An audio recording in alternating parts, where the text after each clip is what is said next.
England seems to be underwhelming quite a bit in this World Cup. They were expected to blow the teams away, but that has not been the case. First match, there were 6 goals, 2 by Croatia and 4 by England, and it really seemed like this is not the England of old. Not the Southgate England.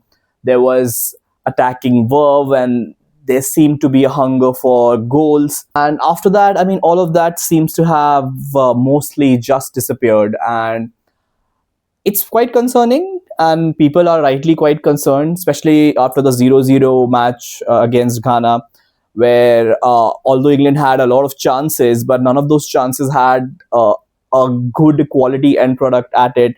And considering you have the best striker in the world in Harry Kane, and you have world class players in each of your positions, it was genuinely quite concerning, and we really thought that this Panama match will be something quite different. If you remember the last World Cup, England had also drawn their second group game, but they, I think, blew the side apart 6-1 in the third group game.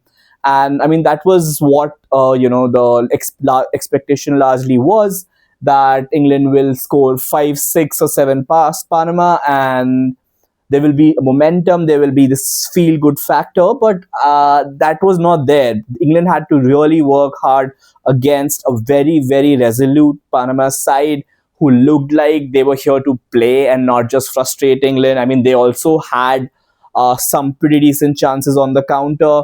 So, all in all, very concerning for England, and it is really looking like Tuchel's ideology around this England team. I'm starting to see what he's trying to do, and not a lot of people are actually understanding what the larger goal is, and that is why they are quite concerned. Let me walk you through this. So, the World Cup, there was a lot of chatter around why do we not have Trent Alexander-Arnold? Why don't we have Cole Palmer? Why are we not taking someone like Phil Foden? These are maverick, technical, diminutive players who can find pockets of spaces, especially when that there's a team set out to defend deep and when there's a low block. And when you have teams like that, you need players with technical ability that is able to unlock these defenses, where they can get these passes beyond the wall of defenders and defensive midfielders. But Tuchel opted to not take any of them to the World Cup, rightly or wrongly so. First thing was, none of these players were in good form, and Cole Palmer has been a shadow of the player that he usually is throughout the season.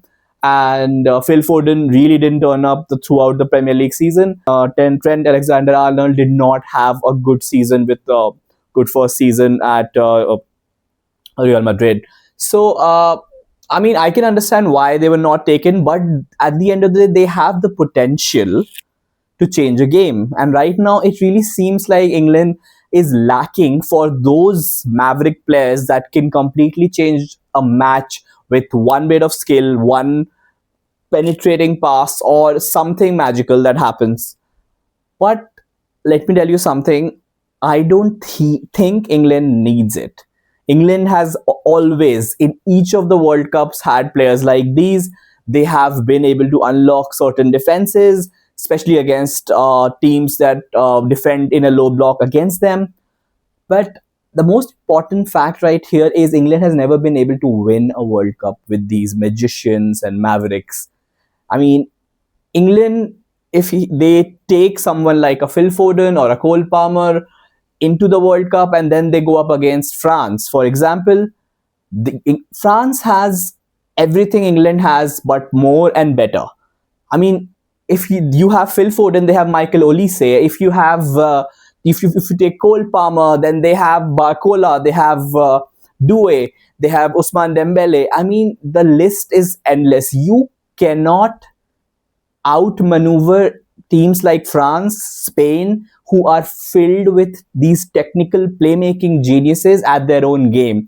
You have to have a different game. You have to have a different kind of profile for the players that you're taking to the World Cup. And that is the reason why England are not looking like the real deal right now till now. Let me tell you why. So, the idea by Tuchel here is quite interesting. He is taking these robust, extremely athletic, tall, and strong players who do have technical ability. I mean, nobody can deny that Jude Bellingham or Elliot Anderson or Declan Rice don't have good ability on the ball. I mean, they might not be have the low center of gravity and they might not twist and turn, but they have what they need to unlock defenses against the teams that are in a low block against England. That has never been the England problem. The problem has been going against these top teams and then you defend for your life. And that is not something England needs to do. They need to have players who can fight the big fight. I mean, they need to be able to be more athletic than the opposite team, and that is where this Tuchel team will shine. So I don't think we need to worry as yet, because Tuchel has struck a very fine balance, in my opinion.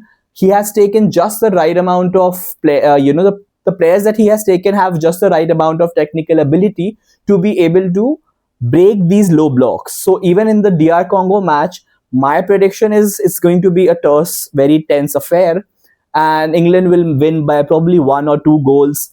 Or if England is able to get behind the Congo defense, they might score max to max 3.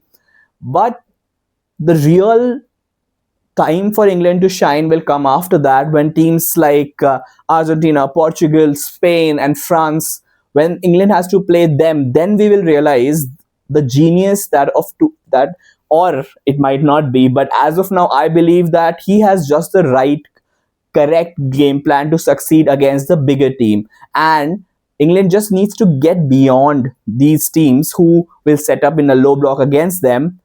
And when they reach the right time, I mean, when they reach the meat of the World Cup, that is when England will shine, and they will be able to outplay teams who have better technical players, but they might not have the exact athleticism. They will not have the ability to have willing runners. And I mean, I feel like England will be able to go toe to toe with any of the big boys in the tournament. So, guys, that's what I believe is Tuchel's larger plan, and I do not think there is anything to worry about. I mean, a lot of the tournament is left right now, and I believe that England is in with a fair shout to at least go till the semis or even beyond. So that is my opinion. Please let me know what is yours, and I'll see you in the next one.